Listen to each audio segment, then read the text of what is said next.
Hey guys, welcome back to my channel. In this video, I'll show how to enable or disable restricted messages inside your Messenger app on your phone.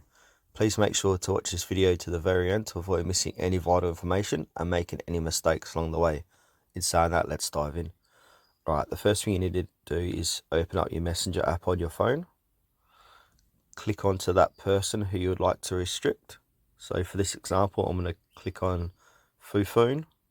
So I'm going to click and hold for more options. And as you see, this can pop up. So at the bottom there, it will say restrict. So I'm going to go ahead and click on restrict. And then it will say here, see less of Fofun without blocking them. Move the chat out of sight, hide your activity, and then you can unrestrict at any time. So I'm going to click on restrict.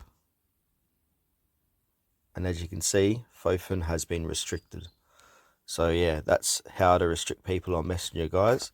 Thanks for watching this video to the very end. Please consider to like this video and subscribe to our channel if you found it helpful. We really appreciate it and it helps us out a lot.